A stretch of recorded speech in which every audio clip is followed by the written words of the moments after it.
Dumnezeu să vă binecuvinteze. Bine ați venit la seara de rugăciune. Cum spun de obicei, închide ușa, adică orice lucru care poate distrage atenția ta. Cred că acest moment poate să fie deosebit, poți să trăiești ceva deosebit, dar totul depinde de cât de concentrat ești aici, 100% aici.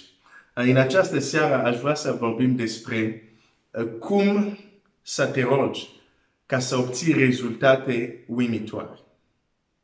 Sună prea frumos ca să fie adevărat? O să vedem. Dar pentru început aș vrea chiar să ne rugăm pentru acest timp, Dumnezeu să-mi dea cuvinte, Dumnezeu să ne dea un timp în care să ne apropiem de El, că până la urmă despre asta este vorba, să ne apropiem de El și când terminăm acest timp, când zicem amin, să realizăm că ceva s-a întâmplat în noi. Pentru asta ne rugăm și când ceva se întâmplă în noi, când ceva se schimbă în noi, și o să vedem și asta, automat, în mod automat, în exterior, se va schimba ceva. Hai să ne rugăm. Tatăl nostru, Dumnezeu nostru, îți mulțumesc pentru această seară, că putem să ne rugăm și vrem să ne rugăm, vrem să ne apropiem de Tine. În același timp vrem să învățăm din Scriptură și tot așa să aducem anumite motive de rugăciune. Mă rog pentru fratele meu, pentru sora mea, că motivele de rugăciune, rugăciunile care vom înălța, să aibă impact. Pentru că rugăciunea ne este dată ca să transformăm lucrurile, nu doar să fim ocupați la o activitate religioasă. Tată, mă rog să-mi dai cuvinte potrivite ca fratele meu, sora mea, să fie îmbărbătat, încurajat, să fie zidit în numele Lui Iisus. Amin. Cum să te rogi și să obții rezultate uimitoare? Sună prea frumos, poate, pentru a fi adevărat. Dar hai să mă duc la Scriptură. Hai să mergem la Biblie și aș vrea, pentru început, să citesc cu tine un verset care spune așa. Găsești versetul în Efeseni, în epistola lui Pavel către Efeseni și spune așa. Efeseni, capitolul 3, versetul 20. La începutul acestei seri de rugăciune începem cu acest verset și o să mai revenim asupra lui. Efeseni 3, versetul 20. Iar acelui ce prin puterea care lucrează în noi poate să facă nespus. Nespus. Îmi place cum sună asta în limba română. Să facă nespus mai mult decât cerem sau gândim noi. A Lui să fie slavă în biserică și în Hristos Iisus din an în an, în vecii vecilor. Amin. Oh, Seigneur. A se mișcă un pic, dar e bine. Eu am mișcat, dar mă rog să ajungem la un moment dat când ne rugăm și acolo unde e și unde sunt lucrurile să se miște din cauza rugăciunii noastre. Efeseni 3 cu 20. El spune acolo, iar acelui ce prin puterea care lucrează în noi poate să facă nespus mai mult decât cerem sau gândim noi. Acum aș vrea să te întreb ceva. Dacă tu te rogi pentru un lucru, hai să presupunem, te rogi pentru acest lucru. Și lucrul pentru care te rogi este asta. Asta e dimensiunea lui, da? Însă, răspunsul lui Dumnezeu, pentru că după Scriptura, El face, poate să facă mai mult decât gândim sau cerem noi. Dacă răspunsul lui Dumnezeu este dimensiunea aceasta, nu e așa că vei fi uimit? Despre asta este vorba. Cum să te rogi și să obții rezultate uimitoare? De ce vei obține rezultate uimitoare? Pentru că Dumnezeu este acela care face mai mult decât gândim sau decât cerem. Și atunci când te rogi, se va întâmpla, și o să vedem cum, dar se va întâmpla Dumnezeu să răspundă într-un mod în care nu te așteptai. Într-un mod care să te uimească. Într-un mod unde zici, wow, nu m-aș fi așteptat la așa ceva. Îmi place când Dumnezeu mă surprinde. Când răspunde cu acest nespus mai mult. Îmi place asta, cuvântul ăsta. Nespus. Spus vine de a spune, cred, nu? Pentru profesor de limba română, scuze dacă cumva mă acelaresc limba română, dar pentru mine nespus înseamnă spus de la a spune de nespus, nu s-a mai spus. Deci Dumnezeu poate să facă nespus. Ceea ce n-ai auzit. Ceea ce n-ai auzit. Dumnezeu poate să facă. Și atunci te întreb, dacă Dumnezeu face în viața ta acel nespus, acel lucru care tu n-ai auzit, la televizor n-ai văzut, la Avengers n-ai văzut, pentru tineri înțeleg despre ce vorbesc, dacă nu ai văzut, în cărți n-ai citit, nespus. Dacă Dumnezeu face asta în viața ta, vei fi uimit. Dacă Dumnezeu răspunde așa la rugăciunile tale, vei fi uimit? Cu siguranță, da. Deci se poate să te rogi și să obții rezultate uimitoare. De ce? Pentru că cel care răspunde la rugăciune, poate să facă nespus mai mult decât gândim și cerem. Și în această seară, pentru primul lucru pentru care aș vrea să ne rugăm, este o rugăciune de mulțumire. Pur și simplu. Doamne, mulțumesc. Poți să-i mulțumesc lui Dumnezeu. Să-i mulțumim împreună. Să zicem, Doamne, mulțumesc pentru că Tu poți să faci nespus decât gândesc, decât cer, decât spun. Tu poți să faci nespus mai mult. Doamne, îți mulțumesc că ești așa de mare, de minunat și de bun și de generos. Hai să ne rugăm.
Amin, amin, amin, amin.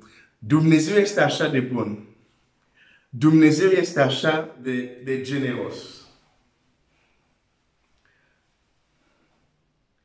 Că El poate să facă nespus mai mult decât gândim sau cerem. De ce trebuie să se întâmple? De ce ar trebui să se întâmple? Și probabil ți s-a întâmplat, poate ai uitat sau poate nu ai ținut seama. Dar de ce se întâmplă și se poate întâmpla că ne rugăm și suntem uimiți de răspunsul? Aș vrea să citesc în Matei 19, versetul 26. Matei 19, 26. Și Domnul Iisus spune așa. Iisus s-a uitat, țintă la ei și le-a zis, la oameni lucrul acesta este cu neputință, dar la Dumnezeu toate lucrurile sunt cu putință. Apoi vreau să citesc un alt text în Luca 1 cu 37. Luca 1 cu 37, care spune, unii dintre voi îl cunoașteți cu siguranță, zice așa, căci niciun cuvânt de la Dumnezeu nu este lipsită de putere. Niciun cuvânt de la Dumnezeu nu este lipsită de putere. În Matei am văzut că căci ceea ce este imposibil la oameni, la Dumnezeu este posibil. Căci toate lucrurile sunt posibile la Dumnezeu. Marea, oricât de mare, marea, nu? Da, se zice marea. Marea, oricât de mare ar fi ea, are limite. Cerul, oricât de întins ar fi el, are limite. Pământul, continentele, oricât de extinse sunt, dacă deja cerul are limite, pământul are limite. De fapt, tot ce există are limite. În afară de Dumnezeu. Biblia spune, cerurilor nu-l pot cuprinde pe Dumnezeu. Pentru că și cerurilor au limite. Dar Dumnezeu nu are limite. Vreau să-ți reamintesc astăzi. Există un Dumnezeu care nu are limite. Și pentru că nu are limite, la El toate lucrurile sunt posibile. Cu siguranță ai auzit asta. Ai mai auzit asta? Am mai auzit asta. Întrebarea în această seară, oare credem cu adevărat acest lucru? Nu cred. Da, poate te șochezi acum, dar nu cred că credem asta. Sau credem asta într-un mod teoretic, ca să zic așa. Într-un mod, adică nu contrazicem Scriptura, zicem, da, dacă e Dumnezeu, totul, e normal că poate să facă totul. Adică nu negăm acest lucru, dar nu știu dacă credem acest lucru. Există un Dumnezeu care nu are limite. Și efectiv, toată cartea aceasta ne arată că nu are limite.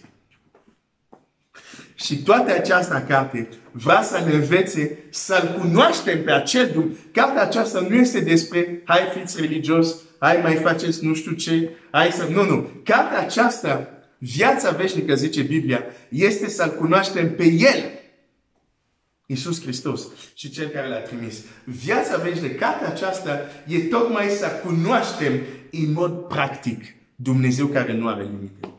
Dacă în mod practic credem că Dumnezeu nu are limite, de ce există probleme în viața noastră unde nu avem îndrăzneala să cerem ajutorul lui Dumnezeu? Pentru că nu credem că poate face ceva. Nu credem. Pentru că avem probleme... Deja există probleme care Dumnezeu le-a rezolvat aici. Adică avem exemplu aici, deja nu credem. Cu atât mai mult când ne confruntăm cu o situație nespusă de complicată. O situație unde n-am mai auzit că cineva a avut rezolvare. Nu credem. Nu, să nu-mi spui că credem teoretic. Dar în mod real. Nu. Și vestea bună legat de acest lucru, vestea bună este noi ca și oameni putem să fim transformați. Putem să ne schimbăm. Deci chiar dacă astăzi nu credem pe deplin că Dumnezeu poate totul, credem doar în mod teoretic, putem să ne transformăm și să credem în mod mai practic acest lucru. Și în minutele care vin, aș vrea să ne rugăm, aș vrea să te rogi, să mă rog, să spunem cuvintele următoare. Dacă ești de acord. Dacă nu, poți să ridici o altă rugăciune. Doamne, iartă-mă pentru că atât de mult am limitat. Doamne, iartă-mă pentru că atât de mult m-am gândit la Tine ca un Dumnezeu microscopic. Ca un Dumnezeu mic. Nu ca un Dumnezeu mare, care nu are limite. Dacă aș crede cu adevărat că Dumnezeu nu are limite, de ce există anumite lucruri care le am în viața mea? Și nu am curaj să-L întreb. Nu am curaj să mă rog lui Dumnezeu și efectiv să mă aștept că El să răspundă. Răspunsul este simplu. Pentru mine e imposibil, Și pentru că pentru mine este imposibil, din păcate, impun această limită la Dumnezeu. Și Domnul Iisus, care cunoștea foarte bine oamenii, vedeam că aveam tendință să facem asta. Și ce spune? Zice, ceea ce este cu neputință la oameni este posibil la Dumnezeu, căci toate lucrurile sunt posibile lui Dumnezeu.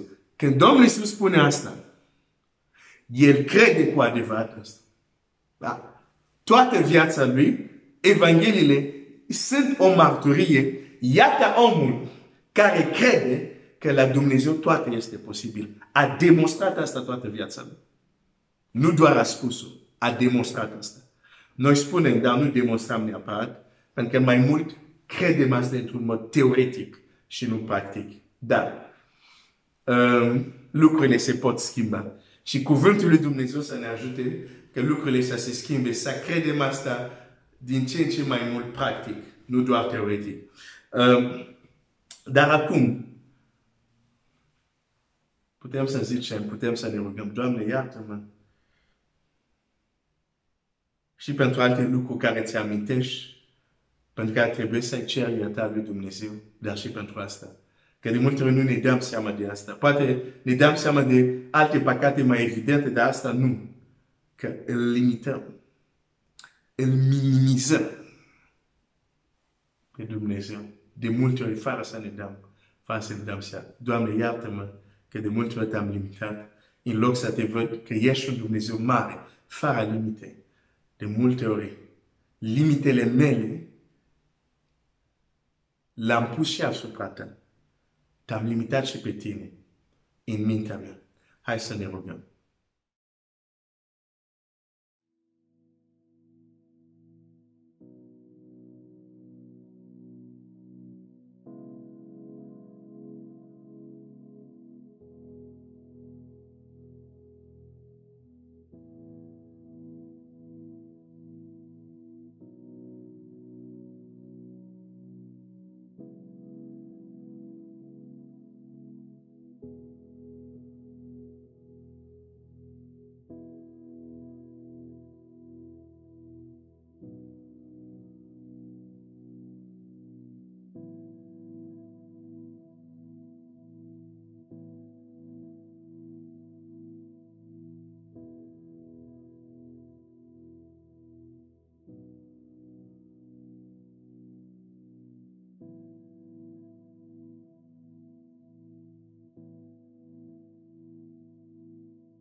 Amin, amin, amin.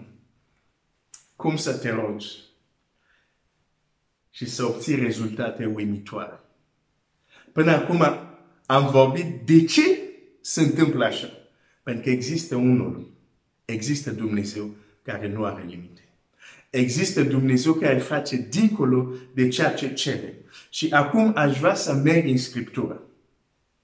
Și apoi să vorbim despre cum să ne rugăm că Dumnezeu să facă dincolo de ceea ce cerem și gândim și să fim uimiți de rezultate. O să ajung și acolo. Dar acum aș vrea să-ți arăt și sunt așa, sunt foarte bucuros. Aș vrea să-ți arăt în Scriptură un Dumnezeu care face mai mult. Care poate face mai mult și de multe ori a făcut mai mult decât au cerut unii. Și nu știu unde să încep. Unde să încep? Unde vrei să încep? Hai să începem cu cartea începuturilor. Hai să mergem în Geneza. Face dincolo de ceea ce gândim. Uite, hai să ne gândim la Adam.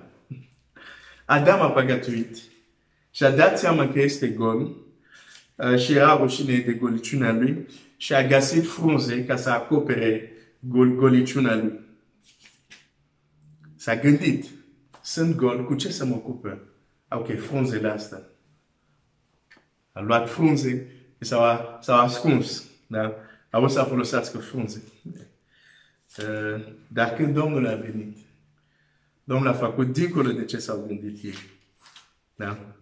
Dumnezeu l-a făcut haine de piele. Da? Da? Au luat frunze de smoking. Da? Nu mai știa. erau de smoking și au făcut shorts-uri, nu știu cum au făcut shorts-uri, dar clar, frunzele nu acopere goliciunea. Știi?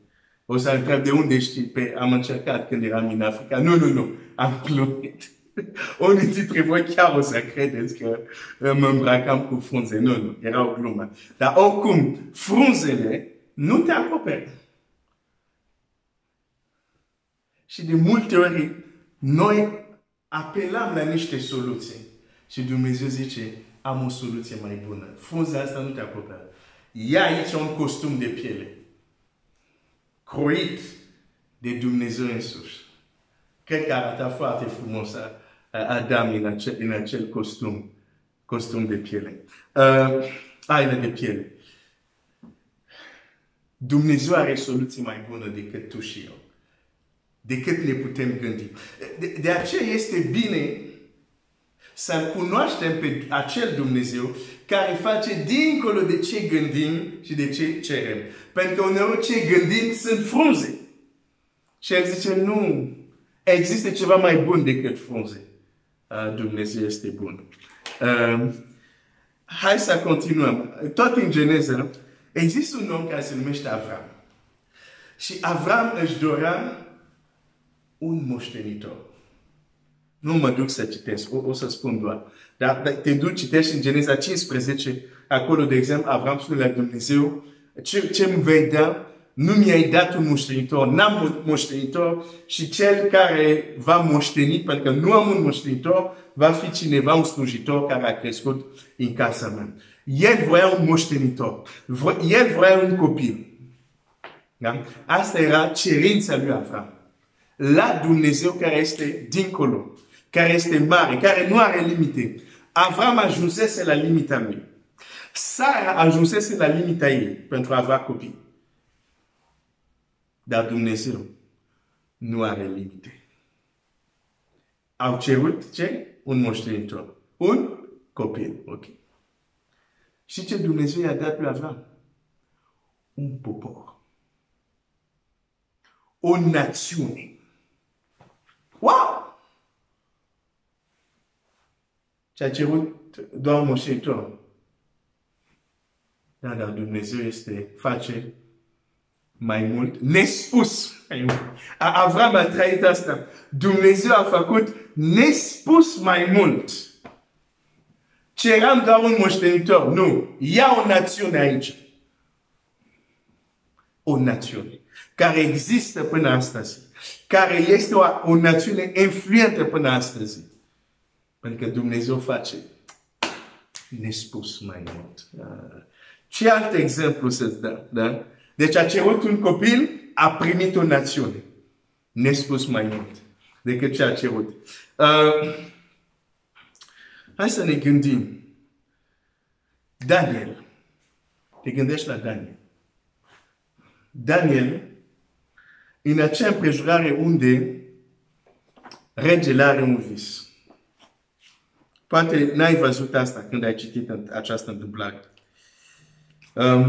Regele are un vis și când Daniel se duce și se roagă ca să primească visul, să afle taina, adică visul împăratului, dar și talmacirea lui. Da?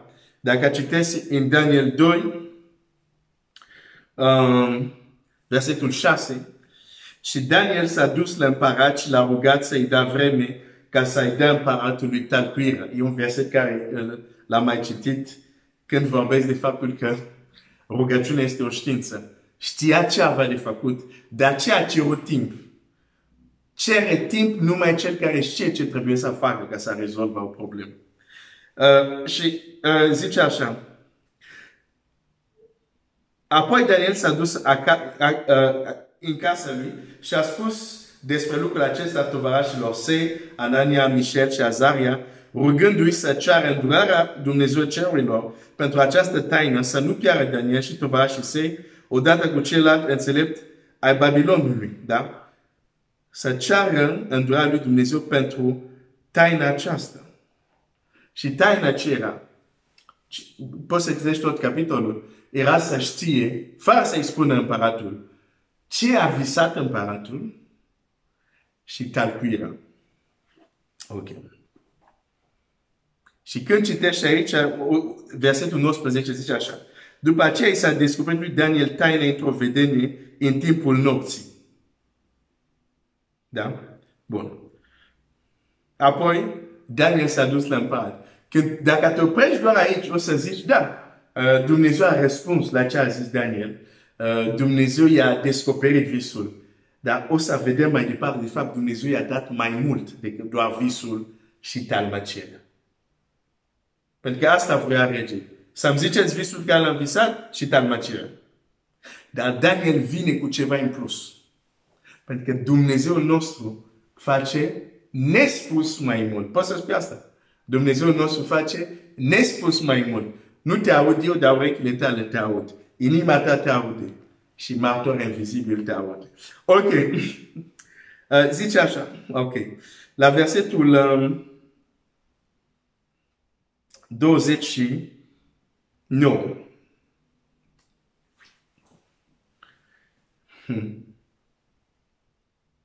În patul tău, împărate, ți-au venit în minte gânduri cu privire la cele ce vor fi după aceste vremuri și cel ce descoperă tainele ți-a făcut cunoscut ce se va întâmpla. Mă opresc aici. Apoi poți să citești visul. Daniel nu vine doar cu ce a visat împărat, nu vine doar cu talmacerea visului, vine și cu contextul în care a venit visul. Adică vine la împărat și zice, înainte să-ți spun visul tău, hai să-ți spun gândurile care le aveai înainte chiar să visezi. Uite, te gândeai la asta, la asta, la asta. Te gândeai la ce va fi după împărăția ta. Astea erau gândurile tale. Și când ai adormit, în vis Dumnezeu ți-a descoperit. Iată visul. Ai văzut asta, asta, asta. Iată talmacerea. A fost așa șocat împăratul. V-am mai citit asta. Citești mai departe. Împăratul s-a ridicat de tronul lui, s-a prosternat înaintea lui Daniel, scuze. De ce? Pentru că Dumnezeu nostru face nespus mai mult. Împăratul era șocat. Cum un om vine și îmi spune exact ce gândeam în pat când eram întins. Îmi spune și ce am visat. Îmi spune și talmacerea. Pentru că Dumnezeu nostru face nespus mai mult. Nu i-a dat lui Daniel doar visul și talmacerea. I-a dat și gândurile lui înainte, gândurile împăratului înainte de visul. Îi zic toate astea pentru că aș vrea să vezi în Scriptura un Dumnezeu bogat, un Dumnezeu generos. O altă întâmplare. Sunt 3 regi care se duc la... Sunt multe, dar îți spun cele care mă impresionează. Sunt 3 regi care se duc la război. Timp de 7 zile nu au apă. Asta trebuie să citesc, nu? E prea mult. E prea mult. Asta trebuie să citesc. Timp de 7 zile nu au apă. Și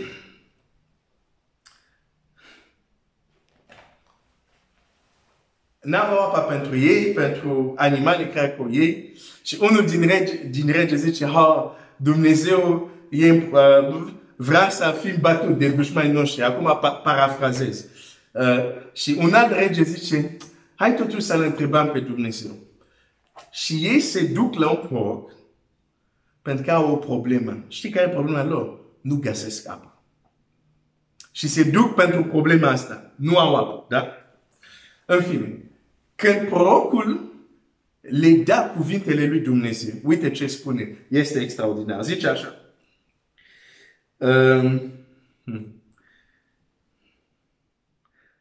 2 Împărat 3, versetul 16. Și a zis, așa vorbește Domnul, faceți grop în valea aceasta, groapă lângă groapă, căci așa vorbește Domnul, nu veți vedea vânt și nu veți vedea ploaie, dar totuși valea aceasta se va umple de apă și veți bea voi turmele voastre și vitele voastre. Asta era problema lor. Nu avem apă pentru noi și pentru animale. Și Dumnezeu zice, ok, uite, faceți asta, faceți niște gropi, o să fie plin de apă, o să aveți de apă, o să aveți apă și pentru voi și pentru animale care sunt cu voi. S-a rezolvat problema. Poate ei erau mulțumit. Dar Dumnezeu nu era mulțumit. Uite ce urmează. Deci ei au venit pentru apa. Citește tot capitolul. Începe de la... Ei au venit pentru apa. Asta era problema lor. Dar Dumnezeu se uită la ei și zice, v-am dat apă, dar uite ce zice Dumnezeu. Versetul 18. Dar acesta este puțin lucru înaintea Domnului. El vă da pe Moab în mâinile voastre. Au venit pentru că nu aveau apă. Dumnezeu zice, vă dau apă, dar parcă mergeți la război. Vă dau și victorie la război. Face nespus mai mult decât gândim, decât cerem. S-au dus pentru apă. El zice, vă dau și apă, vă dau și izbânda în război. Asta este Dumnezeu.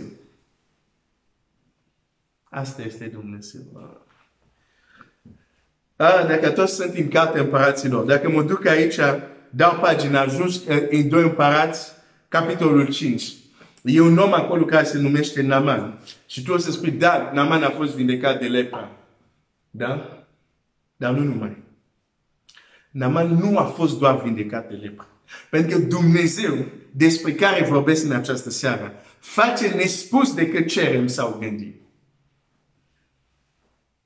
A lui să fie slavă în Iisus Hristos, în vecii vecilor, cum zice acolo în Efeseni. Uite ce se întâmplă cu Naaman.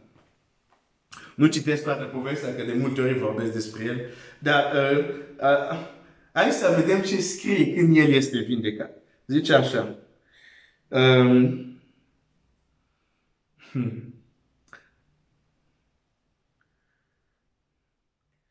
Versetul 13. Dar slujitor, deci 2 Împărați 5 cu 13. Dar slujitorul lui s-a apropiat să-i vorbească și au zis, Părinte, dacă prorocul ți-ar fi cerut un lucru greu, nu l-ai fi făcut, cu atât mai mult trebuie să faci ce ți-a spus. Scaldă-te și vei fi curat. S-a coborât atunci, s-a scufundat de 7 ori în Iordan, după cuvântul omului Dumnezeu, și carnea lui s-a făcut iarăși cum este carnea unui copilaș și s-a curățit. Deci Biblia, când s-a întâmplat minunea, Biblia nu zice doar că s-a curățit. Biblia menționează că carnea lui, un om matur, un om adult, carnea lui, pielea lui, s-a făcut ca pielea unui copilaș. Deci nu doar a fost vindecat de lepră, a beneficiat de fontaine de jouvence. Cum se zice asta în limba română? Știi, există povestea asta, nu știu, o fântână când bei, întinerești, cum a venit, da? Nu doar că a fost vindecat de lepra, pielea lui a devenit ca un copilaș, a întinerit. Face nespus mai mult.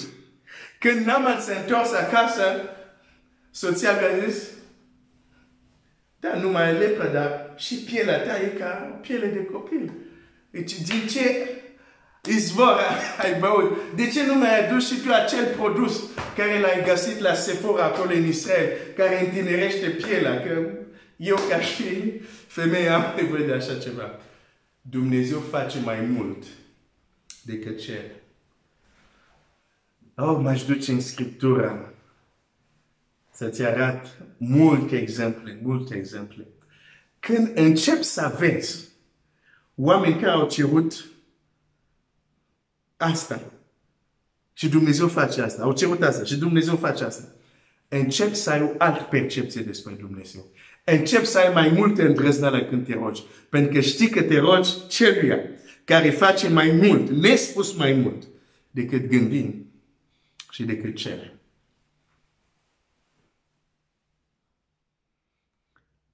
Ai vrea să te rogi. Hai să ne rugăm acum. Acum aș vrea să ne rugăm tocmai pentru asta. Dumnezeu să ne ajute ca mintea noastră care este așa despre El. Așa, poți să vezi ochiul meu, eu pot să te văd, cel puțin văd ochiul camerei. Dar mintea noastră, gândul nostru despre El care este așa. Să ne rugăm, Doamne, ajută-ne că modul cum te vedem. Ai înțeles? De aici Da? Avem nevoie de asta. Să creștem. Doamne, ajută-mă să gândesc mare. Când e vorba de tine, când mă rog, când am o situație, să mă gândesc mare. Nu mic. Nu mic. Se zice de Petru și Ioan. Mergeau la rugăciune. Faptele Apostolilor, capitolul 3. Când erau să intre, era un loc care i-a cerut bani. Niște bănuți. Și ei n-aveau bănuți cu ei. Dar ei gândeau așa. Unii care de bunăvoie n-aveau bănuți au zis nu am să-ți dau și au intrat în templu liniștit. Așa gândeau. Petru și Ioan n-aveau bănuți, dar gândeau așa. Și pentru că gândeau așa, s-au uitat la el. Și au zis, argint și aur nu avem. Dar ce avem, îți dăm. În numele lui Iisus Hristos, l-au apucat, ridică-te și umblă. Ridică-te și umblă. Parcă așa zice acolo. Hai să verific repede. A faptul Apostolilor 3:7. L-a apucat de mâna dreaptă și l-a ridicat în sus. Versetul 6. Atunci Petru a zis, argint și aur n-am, dar ce am îți dau? În numele lui Iisus Hristos din Nazaret, scoală-te și umblă. L-a apucat de mâna dreaptă și l-a ridicat în sus. Îndată i s-a întărit talpele și gleznele. Dintr-o săritură a fost în picioare. A început să umble. A intrat cu ei în templu, umblând, sarind și laudându-L pe Dumnezeu. El a zis, ridică-te și umblă. Când omul s-a ridicat, nu numai că a umblat, dar a început să sară.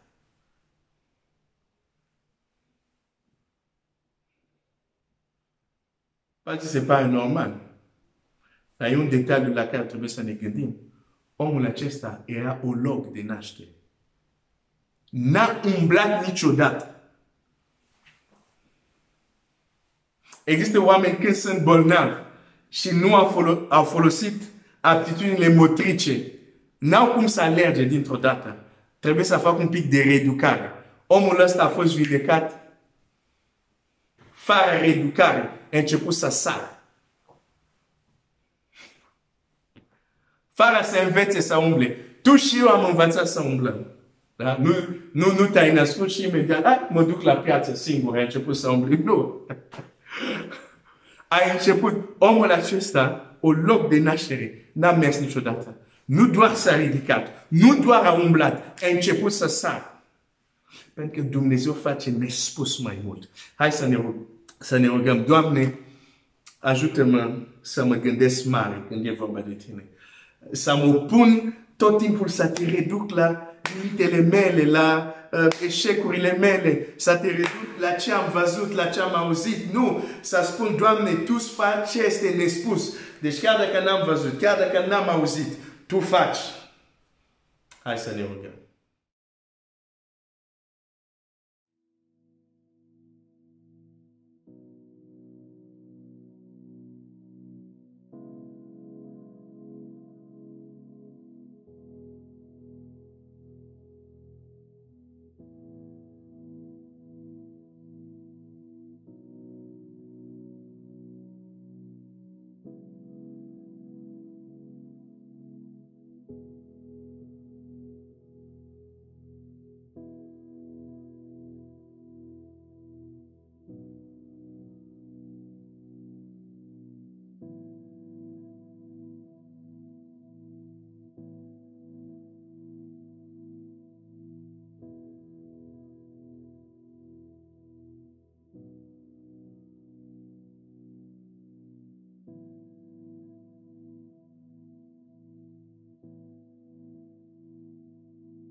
Amin, amin, amin.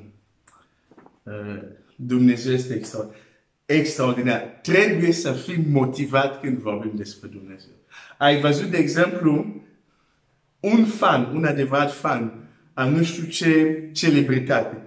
Când vorbește de celebritatea lui, este pasionat, e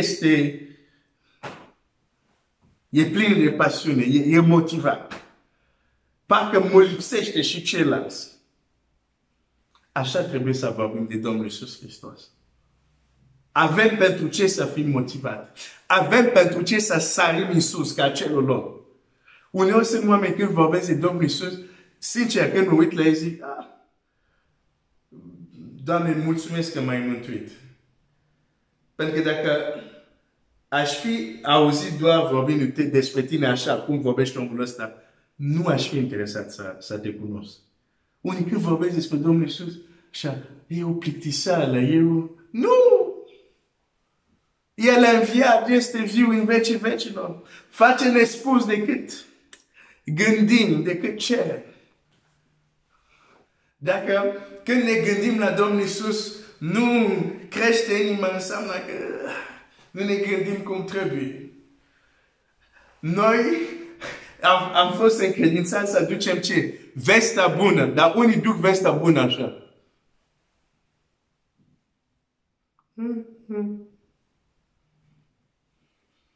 Asta nu e vestea bună. Când îngeri au venit, când au apărut, va anunța o veste bună. S-a născut Hristosul. Și apoi a început să cânte. Nu era că pastorilor, să știți, știm că suntem ocupați, dar vrem doar să știți că s-a născut, știți? Ăla care era prorocit, da, s-a născut. Nu. Erau bucuros, era o veste bună. Evanghelia este o veste bună. Nu este o veste plictisitoare, este o veste bună. Deci, de fapt, în ultima perioadă, când meditez la Scriptură, încep să zic, wow, uite, asta n-am mai văzut. Parcă am impresia că m-am cam răcit așa, știi? M-am devenit un pic așa rece. Dar Dumnezeu nu vreau să fiu rece. Trebuie să fiu pasionat de cuvântul lui. De ce a făcut Iisus Hristos? Pentru că pur și simplu este extraordinar de minunat. Face nespus mai mult decât cerem. Cum să te rogi și să fii uimit, să obții rezultate uimitoare. Trebuia să-ți vorbesc despre acel Dumnezeu care face mai mult decât gândim, decât cerem. De aceea există posibilitatea să te rogi și să obții rezultate uimitoare. Mi s-a întâmplat? Da, mi s-a întâmplat. Să-ți povestesc cu alte ocazie, pentru că trebuie să citesc anumite texte și nu aș vrea să fiu prea lung. Dar da, mi s-a întâmplat. Și unele cred că am avut și ocazie să vă povestesc. Deci, acum mă întorc totuși la versetul Efeseni 3:20, cu care am început. Iar aceluia care poate să facă nespus mai mult decât gândim sau cerem. Da? Ce zice acolo să văd exact? Efeseni 3:20 zice, iar acelui ce prin puterea care lucrează în noi poate să facă nespus mai mult decât cerem sau gândim noi. Ok. Decât cerem sau gândim noi. Deci undeva, dar el poate să facă nespus mai mult. Dar punctul de plecare se numește ce cerem și ce gândim. Punct de plecare este ce cerem și ce gândim. Însă atunci când citim Scriptura, de exemplu dacă citesc în Psalmul 94 cu 11, les psaumes, vous êtes ici, les psaumes, où êtes-vous? Voilà. Deci, Psalmul 94, 11 zice așa. Sper să fie, e 11, cred. Ok. Zice așa, Psalmul 94 cu 11. Domnul cunoaște gândurile omului, știe că sunt deșarte. Deci, în general, pentru că aici nu vorbește specific despre un om.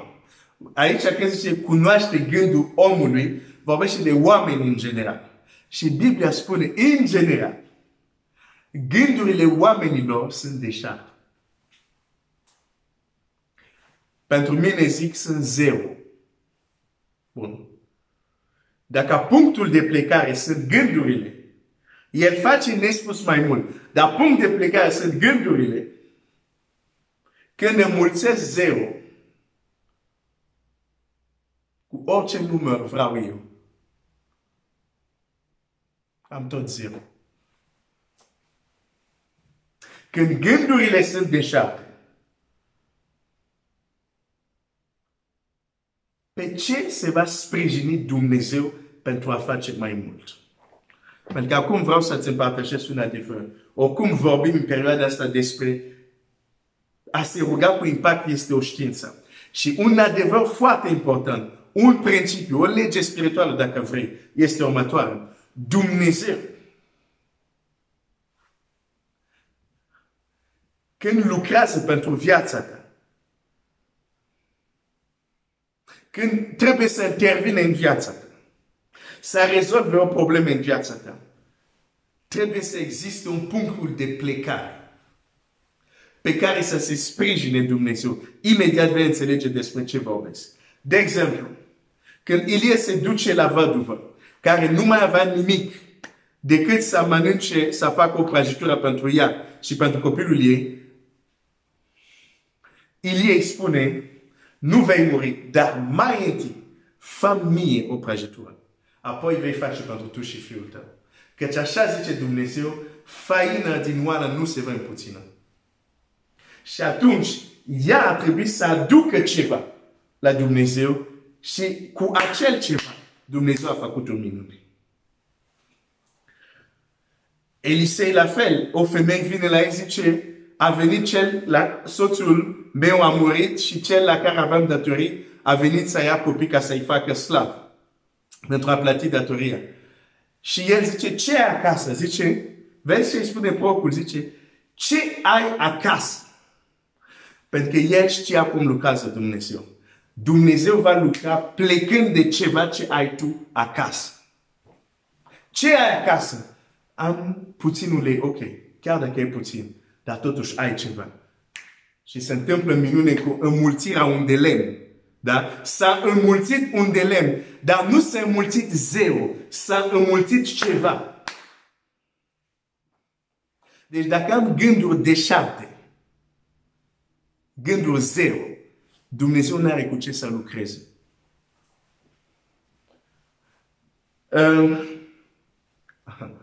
Nunta din Canaan. Nu, principiul ăsta este în Vechiul, este în Noul Testament. Nunta din Canaan. Nu mai este vin. Maria spune, nu mai au vin. Domnul Iisus zice, ceasul meu n-a ajuns și apoi Maria spune la slujitor, să faceți tot ce o să vă spune el. Și Biblia zice, erau niște vase goale. Și apoi Domnul Iisus zice, versat apă. Și apoi zice, duceți și serviți. Se numește, Domnul Iisus a schimbat apa în vin. Deci nu a făcut că vinul să apară așa. Trebuia să existe ceva.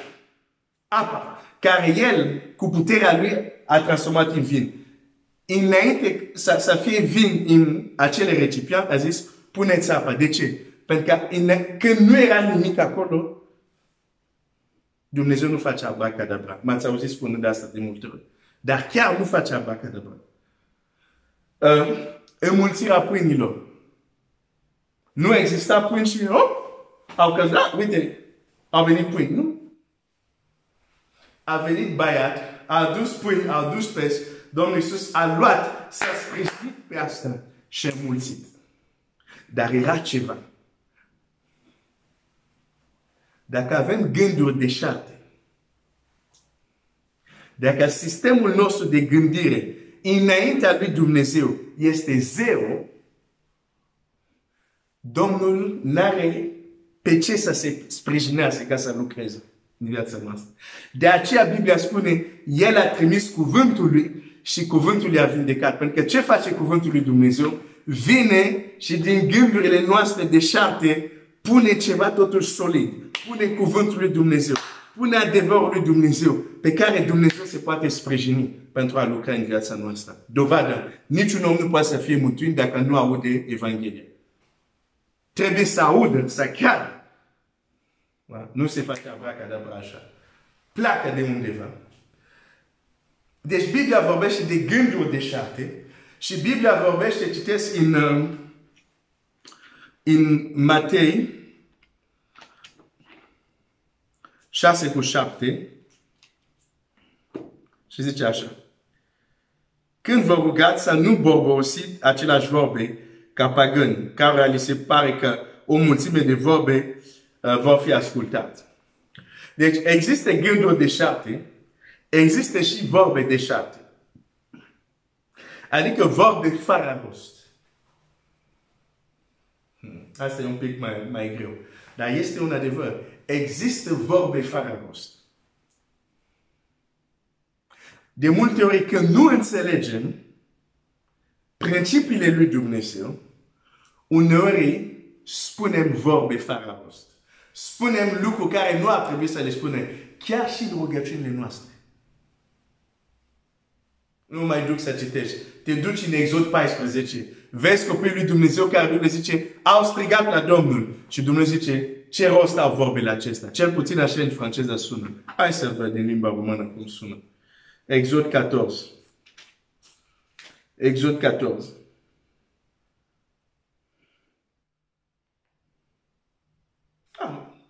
Îmi place cum sună limba română. Ok. Exodul 14 cu 15. Domnul a zis lui Moise, ce rost au strigătele acestea? Spune copilul lui Israel să pornească înainte. Uneori vorbe nu au rost. Că nu înțelegem planul lui Dumnezeu. Că nu înțelegem principiul lui Dumnezeu. Uneori vom spune lucruri care nu au rost. Bine pentru ei că era Moise acolo ca să le spune, ok, nu mai țipat, n-are rost. Hai, mergeți înainte. Din păcate, dacă nu ai un Moise care îți spune ce spui tu n-are rost, continui să spui cuvinte fără rost, apoi te uimești că n-ai rezultate. Pentru că există gânduri fără rost, gânduri deșarte, cuvinte deșarte, fără rost. Pentru că Dumnezeu face dincolo de ceea ce cerem, ceea ce gândim, dar trebuie să fie ceva solid. Dacă sunt cuvinte deșarte, fără rost, gânduri deșarte, fără rost, și o să spui, dar cum să știu că gândurile mele sau cuvintele mele sau... Pe ce se sprijinesc? Pe ce se sprijinesc? Pe cuvântul lui Dumnezeu sau nu? Pentru că Domnul Iisus zice, dacă cineva zidește și temelia, nu sunt cuvintele lui, nu este adevărul lui Dumnezeu. Ceea ce este zidit e doar pentru o vreme. Nu este stabil. Cum să mă rog și să am rezultate uimitoare? Totul începe. Ce fel de gânduri întrețin? Și aici nu mă refer doar, deși este important, să nu mă gândesc la rău. Că, de exemplu, unul dintre voi să ziceți, nu, gândurile mele sunt bune. Nu, eu nu mă gândesc niciodată să omor capra vecinului. Nu, am gânduri bune. Eu nu vreau rău nimeni. Nu, gânduri elevate merge dincolo doar să nu vrei să omori capra vecinului. Uitați ce zice Scriptura. Filipeni.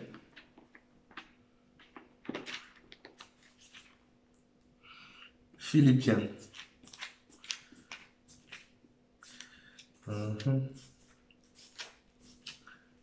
4:8 zice așa. Încolo, frații mei, tot ce este adevărat, tot ce este adevărat, tot ce este vrednic de cinste, tot ce este drept, tot ce este curat, tot ce este vrednic de primit, orice faptă bună și orice laudă, aceea să vă sufletească. În franceză zice, aceea să fie obiectul gândurilor voastre. Gânduri înalte. Dacă vrei să te rogi și să ai rezultate uimitoare, va trebui să începi să te rogi, Doamne, ajută-mă să am gânduri care se ridică. Dumnezeu să se poate uita la tine și zice, Dumnezeu gândește, cunoaște gândurile oamenilor. Sunt deșarte. Dar cu excepția asta. Nu. Gândurile lui nu sunt deșarte. Sunt elevate. Meditează cuvântul meu. Se duce în înălțime. Pentru că apoi gândurile tale vor afecta cuvintele tale. Și va fi ceva solid pe care Dumnezeu se poate sprijini pentru a face minune. Uite-te, de exemplu, la Petru, minunea tocmai despre care am vorbit. Petru și Ioan. N-avem aur și argint, dar ce avem îți dăm. În numele lui Iisus Hristos, ridică-te. Asta a fost cuvinte. Dar apoi Petru face ceva. Îl apucă de mână. Fizic. Îl ridic. Gândurile și acțiunile lui au fost de ajuns. O bază solidă ca puterea lui Dumnezeu să lucreze. Fără bază solidă, dacă avem gânduri deșarte, cuvinte deșarte, nu este un sprijin solid. Nu este apa care să se schimbe în vin. Nu este acel un de lemn care să fie mulțit. Nu sunt acest pești de bază ca să fie mulțit.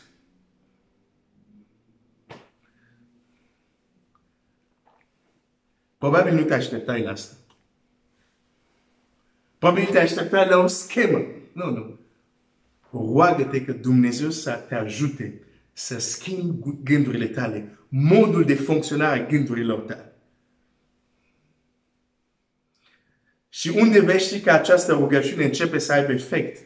Când o să vezi că ceva în modul tău de a te comporta se schimbă. Atunci, cu adevărat, gândurile tale începe să se întâmple o schimbare acolo. Domnul Iisus zice la farisei, voi curățiți exteriorul. Pe nu așa, mai întâi curățiți interiorul și apoi exteriorul va fi curat. Știi că există lucruri care nu le primești încă, tocmai din cauza anumite gânduri care le întrețin, anumite izvodiri ale minții, anumite adevăruri pe jumătate. De aceea, acum, la sfârșit, asta e rugăciunea. Doamne, transformă gândirea. Ajută-mă să mă gândesc nu doar la mâncare, la proiectele astea, dar ajută-mă să mă gândesc la lucruri înălțate, la lucruri elevate. Ca Petru să-i treacă pe minte, nu am bani, dar am mai altceva, mai valoros decât bani. Avea un alt mod de a gândi. Ești de acord? Gândea altfel, nu gândea ca tu și eu. Nu, gândea altfel. Hai să fim sinceri. Gândea altfel. Că cineva să-i ceară bani și să zică, pe nu am, oricum mă duc la rugăciuni, mai important e să mă duc să mor. Rămâi tu aici. Nu. Zice, nu am bani, dar am ceva mult mai important decât bani. Ridică-te și umblă. Normal că se gândea altfel. Totul pleacă de aici. Vrei să fii uimit de răspunsul la rugăciune tale? Începe să îmbunătățești după Scriptura cum te gândești. Gândurile tale nu se vor îmbunătăți așa la întâmplare. Trebuie să fie o decizie voită. Doamne, vreau că modul meu de a gândi să se îmbunătățească. Vreau să gândurile mele să se ridice mai sus. Să aibă o calitate mai înaltă.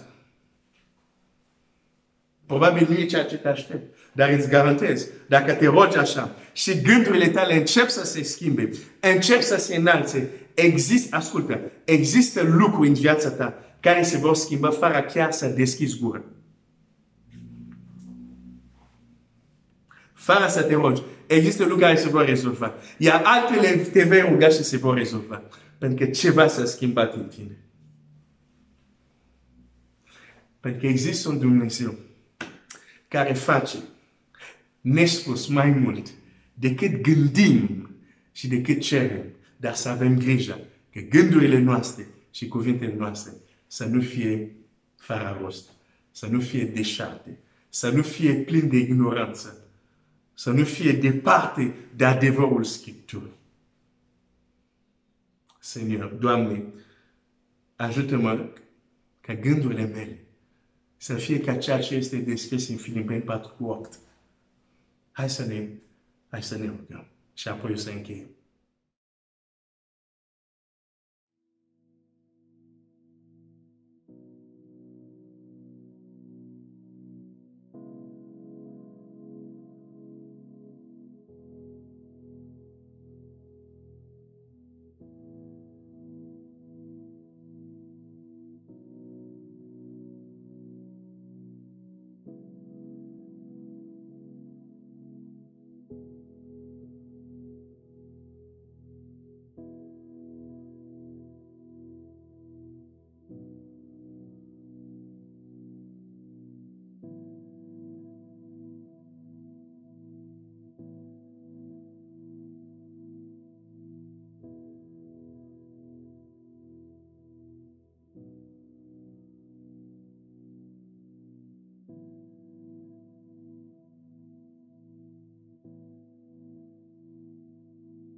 Amin, amin, amin, amin.